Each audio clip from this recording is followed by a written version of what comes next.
Soviet disk detected. To play the Allied missions, please insert the Allied disk.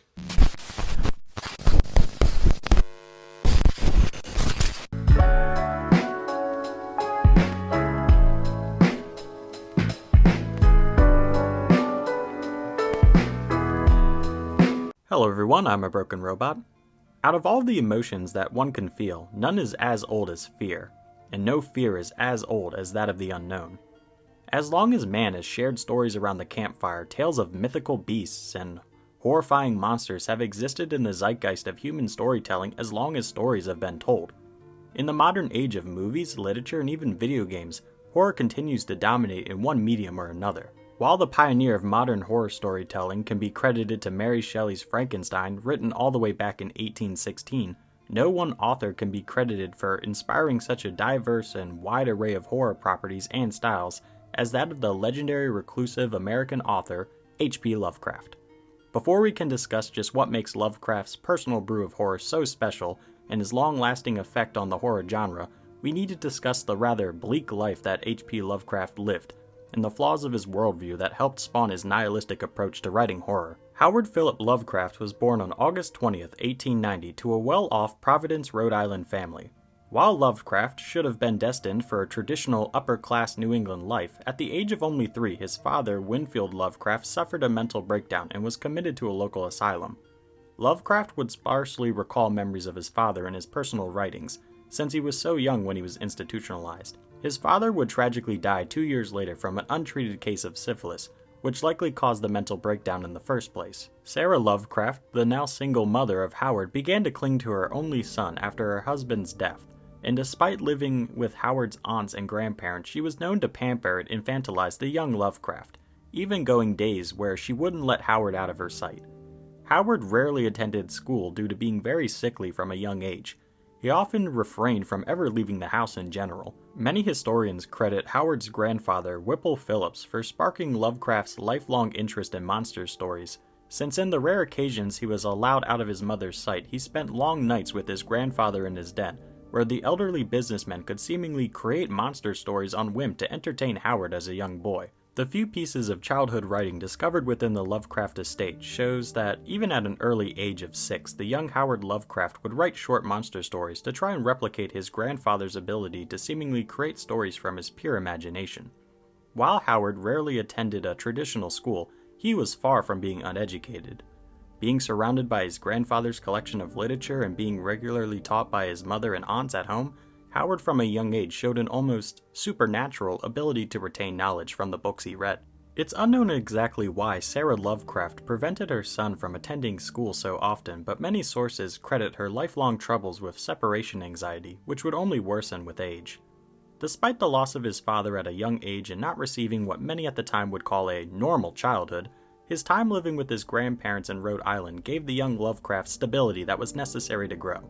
His grandfather taught him of many of the great classics and fantastical tales from Greek mythology. One of the earliest recorded writings from Lovecraft was a crude rendition of the Odyssey, written as a poem, which Lovecraft wrote at only the age of 7. While most historic sources claim that Howard Lovecraft wasn't terribly close with his grandmother Robbie, her sudden death in 1896 affected the young Lovecraft greatly, and he was noticeably terrified of his mother and aunt's black mourning dresses, leading to reoccurring nightmares of faceless figures coming for him in his sleep. These nightmares started at the age of 6 and continued long into his teenage years. According to some online sources, these faceless figures inspired some of the monsters in his stories. By age 8, Lovecraft was well informed in Greco-Roman literature and the sciences, and took a major interest in astronomy. An interesting fact about the young Lovecraft was that despite taking to anatomy well, he was utterly disgusted by the idea of human reproduction, which according to Lovecraft himself, quote, virtually killed my interest in the subject. Tragedy would strike Lovecraft once again in 1904, when at the age of 70 his grandfather, whom Howard had seen as a surrogate father, died from a stroke. To add insult to injury, Whipple's last financial venture on the books was a major failure. This failed financial venture essentially ruined the Phillips' fortune, sending both Sarah and Howard to a life on the cusp of poverty. While attending high school, despite enjoying the friendships and socializing that came with being around people his own age, Lovecraft was known to suffer from mental breakdowns often and would miss school for months at a time. Even after narrowly passing his high school exams, he missed his own 1908 graduation due to a mental breakdown. In his personal writings, Lovecraft referred to the years after his grandfather's passing as, quote, "one of the darkest times in my life." He even considered throwing himself into a local river to end his depression, but could never bring himself to leave his mother alone. While Howard had dreams of attending Brown University, due to Lovecraft never officially finishing high school, he would never attend school again. Despite writing for the Scientific Gazette and the Rhode Island Journal of Astronomy on and off during his early adult life, Lovecraft's big break would come from a series of critical letters sent to the Argosy magazine's top writer Fred Jackson, which attracted the attention of editors who would post them in the magazine, showing a month-long feud between two writers, with Lovecraft pointing out critical flaws in Argosy's fictional writing, and another writer, John Russell, would retort by claiming that the writing was satisfactory. This feud would attract the attention of Edward F. Doss, whom invited both Lovecraft and Russell to join the United Amateur Press Association.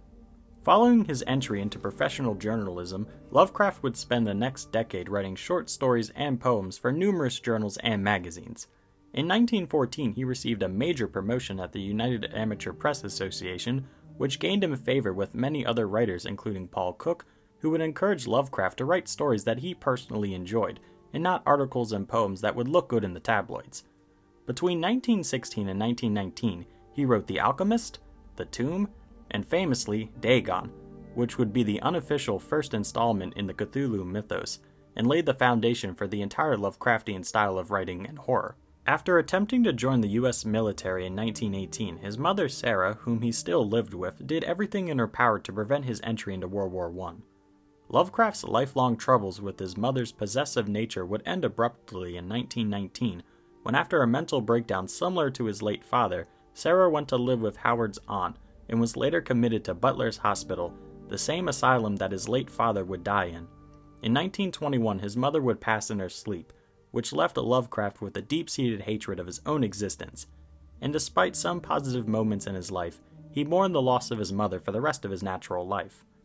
From 1919 to 1921, Lovecraft became more outgoing, and began to knock elbows with some of the great writers within New England, like creator of Conan the Barbarian Robert Howard, and his closest friend Frank Long, who would go on to be the sole reason that Lovecraft's writings became as famous as they were. Within this circle of a dozen or so literature intellectuals, stories were shared and often constructive criticism would be given by the group. One such story was 1926's The Call of Cthulhu, written by Lovecraft. This story impressed his colleagues and pen pals greatly, leading Lovecraft to further build upon his new style of fiction, writing tales such as The White Ship, The Nameless City, and The Crawling Chaos. Lovecraft would move to New York City to be closer to his writer friends, and despite his disdain for the city's mixed-race population, here he would meet Jewish business owner Sonia Green, whom he would later fall in love with. The pair would get married in 1924. While their marriage was built upon Sonia's affection for Howard, their marriage was rather odd. Lovecraft refused to make love or have children with Sonia due to his personal disgust of human biology. Many sources claim that Sonia had to give Lovecraft love-making books and textbooks to even get him to attempt to try the act of love-making. Despite their loveless marriage, it was stable and happy until 1930, that saw Sonia's business foreclosed and fortune vanish due to nationwide bank failures. After a brief illness, she relocated to Cincinnati and took up a job that required constant traveling, and despite their marriage continuing until Howard's death in 1937, they would never see each other in person again, only communicating via letters and the rare telegram. Alone in New York, many historians believe that seeing the squalor of poor immigrant neighborhoods and the declining dominance of British and Quaker descendants in the area led Lovecraft to adopt bizarre racial views that at worst are cold-blooded racism and at best were confusion over the importance of nature versus nurture. While it's very important to not ignore Lovecraft's racist views, they were often conflicting. While he looked down upon Portuguese, Italian, and Irish immigrants, he saw Scottish and Dutch immigrants as the model Americans. Despite Lovecraft viewing Jewish immigrants as lowly citizens, his own wife Sonia was Jewish herself, whom he did love very much. These conflicting racial and cultural views shouldn't be ignored, as in many of Lovecraft's writings he would voice his own opinions on immigration and foreign nations and cultures through his writing. Also, if you have a moment, look up what he named his cat. I'll just leave it at that. Following his wife's departure, Lovecraft's depression worsened, and he begged his aunts to allow him to join them again in Providence, Rhode Island. Much as a young man, Lovecraft slipped back into self-isolation, only writing letters to his former colleagues and only writing for his own joy. This time in Providence allowed Lovecraft to perfect his style with writing such titles as The Color of Space, The Shadow over Innsmouth, At the Mountains of Madness, and Whisperers in the Dark. Despite petitioning for these works to be published, they had little appeal compared to his shorter publications, and world-famous titles like The Shadow over Innsmouth took 4 years to finally be published, with only about 200 copies being sold. In the final decade of life, Lovecraft would remain locked in his room, never leaving his Rhode Island home after sunset, writing long-form novels and letters daily. In 1936, his lifelong friend Robert Howard would commit suicide, which further added to Lovecraft's loathing of his own existence. As time went on, he would suffer from intestines cancer, which he ignored for years due to his lifelong fear of doctors. After being examined just a month before his death in 1937, he was diagnosed with terminal intestines cancer, which he died from in 1937. When he was passing, he had likely assumed that his writings would be lost to history. Luckily, his deep-pocketed friend Frank Long made it a personal crusade for Lovecraft's works to be published and distributed. Despite poor sales in the United States, Lovecraft's style was, ironically enough, popular among immigrants and foreign audiences, which shot Lovecraft to his world fame he's known for today. Lovecraft is credited for inspiring hundreds of horror stories and authors, as well as spawning an entire genre of cosmic horror. H.P. Lovecraft, thanks to his friend Frank Long, left a legacy of one of the world's first major fictional universes, with over 115 stories ranging from short stories to full-length novels building up the Cthulhu mythos. When discussing the Lovecraftian style, it's important to not compare Lovecraft's work directly to the style that he helped influence. Lovecraft is most famous for inspiring horror fiction legend Stephen King and helped inspire properties like John Carpenter's The Thing, the Godzilla mythos, and even video game properties like Silent Hill and Resident Evil. It's also important to note that despite works like the Call of Cthulhu tabletop game, the Sinking City video game, and even modern fan-written stories being portrayed as taking place in the same universe as the original Lovecraft writings, it's only the original 115 stories that make up the official Cthulhu mythos. Also, side tangent, all of Lovecraft's works are in the public domain and there are numerous websites where you can read his work for free. So if you're interested, I highly recommend checking it out. Lovecraftian horror, sometimes simply referred to as cosmic horror, is built upon Lovecraft's ideas and philosophy of atheism, astrology, and that the nature of the universe itself is uncaring. Despite appearing pessimistic, Lovecraft thought of himself as a cosmic indifferentist. He neither cherished nor threw away his life and the concept of human life itself, which is expressed in his fiction. He believed in a meaningless, mechanical, and uncaring universe that human beings could never fully understand. There is no allowance for these beliefs that could be supported scientifically, but his use of real-world histories, cultures, and science adds a level of legitimacy to an otherwise purely fictional story. Lovecraft's style is usually based around a single explorer or investigator being drawn into the realm of untold cosmic beings and creatures that predate the very galaxy itself. In tales like The Shadow over Innsmouth, The Color of Space, and The Outsider, the protagonist is usually strung along by their own curiosity or merely retelling stories that they heard from others. Many of these stories are being told in past tense, which adds a level of mystery, since in many cases, like At the Mountains of Madness and The Lost City, the narrator discusses the cosmic horrors after the fact, forcing the reader to use their imagination and knowledge of the Cthulhu mythos to fill in the gaps. A unique quirk of Lovecraft's style is that the very beasts and cosmic horrors themselves are impossible to truly depict, with many of the fan art renditions which I've been showing throughout this video looking wildly different from one another, with only a few figures like Cthulhu having a concrete description. This added a sense of mystery around the very antagonists of the story, which allows the reader's imagination to fill in the blank spaces in the worst way possible. As I discussed earlier, the Lovecraftian style takes on many of H.P. Lovecraft's real-world views. He described the Ancient Ones as a great civilization that failed due to their own pride, much as how Lovecraft viewed the United States in the 1930s. In many of his stories, outside forces are treated as purely antagonistic, much as how Lovecraft felt towards the wider world and humanity as a whole. And most importantly, the main ending theme of many of his works ends with the narrator coming to the conclusion or the central theme being based around humanity's own unimportance in the great scheme of the universe, and that if the Earth itself were to be wiped clean by one of the numerous old ones in his works, it wouldn't affect the wider universe. Howard's sense of real-world nihilism often takes center stage in the theming around his tales, despite exploration, thrilling action, and mystery being the main tenets of Lovecraftian writing. In many of Lovecraft's writings, he treats the Old Ones and other cosmic horrors as either invading forces or toxic blemishes on the world.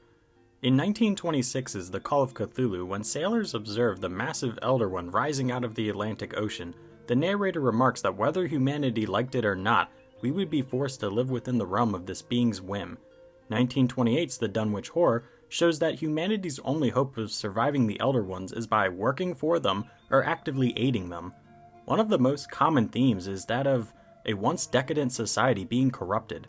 In 1931's The Shadow over Innsmouth, the narrator remarks how a once admired New England fishing town had devolved due to interbreeding with the Deep Ones over decades, possibly highlighting Lovecraft's own xenophobic views towards European immigrants. The monsters and the Ancient Ones themselves are a key linchpin in Lovecraft's stories, but in many cases, like The Whispers in the Dark and At the Mountains of Madness, these cosmic horrors are a smaller part of a larger narrative in terms of the Ancient Ones, or that the human explorers themselves and their reaction to, say, an ancient subterranean tentacle monster is more important than that of the technical monster itself. What I personally love about Lovecraft's style is that if you were told these stories were based on true events when they were originally written in the 1920s and 1930s, many would assume that they were real, based on Howard's attention to both scientific and historical detail.